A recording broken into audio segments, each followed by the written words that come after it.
Let me ask you something uncomfortable. Have you ever watched someone selfish, ruthless, maybe even cruel, win? Not just once, over and over.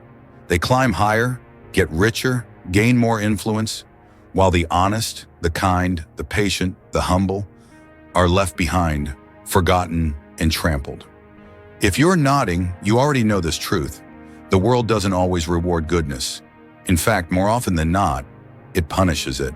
We've been told since childhood that doing the right thing will lead to success. But deep down, you've seen enough to know that's not always how it works. And maybe you've started to wonder, if the game is rigged against the good, should you still play by the rules? Throughout history, philosophers and thinkers have struggled with this very paradox. Plato spoke of the ring of Gyges, a mythical ring that grants its wearer the power to become invisible. The story asks a haunting question. If you could act without consequences, would you still be good? Or would you give in to temptation, take what you want, and dominate others? Plato's warning was clear. Unchecked power corrupts. But what he didn't answer was how the powerless are supposed to survive in a world where others. Machiavelli, centuries later, offered a brutal answer. He said, "A man who wishes to act entirely up to his professions of virtue soon meets with what destroys him among so much that is evil." In other words, pure goodness without strategy is a liability, and those who are willing to bend, twist, and manipulate will often win. Think about it. History is filled with examples. Corrupt leaders rising to power because they understood people's fears better than the idealists. Shrewd merchants outmaneuvering honest craftsmen because they knew how to bend the rules. Think about it. History is filled with examples. Corrupt leaders rising to power because they understood people's fears better than the idealists. Shrewd merchants outmaneuvering honest craftsmen because they knew how to bend the rules. Here's the part that stings. Sometimes the winners write the rules to make sure goodness stays at a disadvantage. But here's the twist. The problem isn't just good versus evil. It's that good people often misunderstand the nature of the game. They confuse kindness with weakness. They believe that to be moral means to be passive. They think refusing to fight dirt means refusing to fight at all. Nietzsche would call this slave morality. The mindset of those who, unable to wield power, convince themselves that weakness is a virtue. It becomes a cage where people justify their own defeat by saying, "At least I stayed pure." But purity without power is simply irrelevant. Think of life as a battlefield.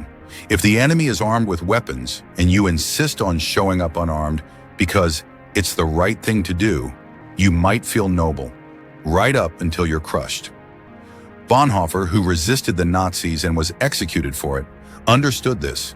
He called it the theory of stupidity, arguing that stupidity, not malice, is the greater enemy of good. Why? Because they willfully naive, the ones who ignore the danger, who refuse to see how power works, enable the rise of evil more than the openly wicked. Let's make it personal. Ask yourself, how many times have you held back from speaking the truth because you didn't want conflict? How many times have you let someone take credit for your work because you didn't want to cause trouble? How many times have you watched something unjust happen and told yourself, "It's not my place to get involved"?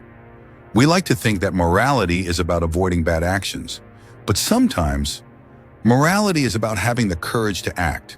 And courage isn't soft, it isn't polite, it's not about being liked.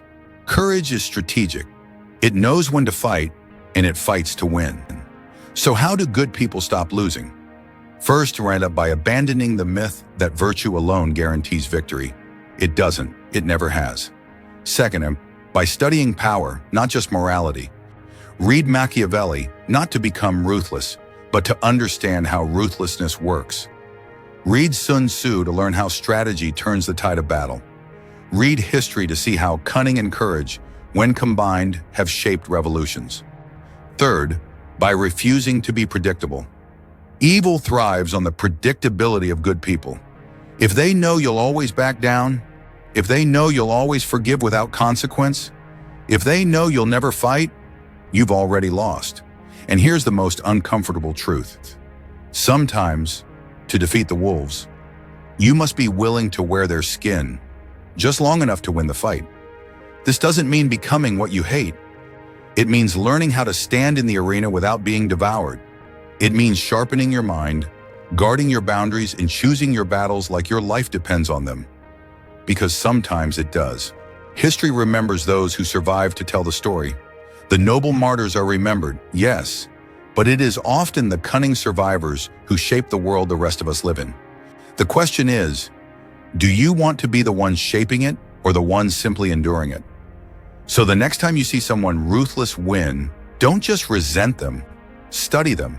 Learn their strategies, their psychology, their understanding of human weakness.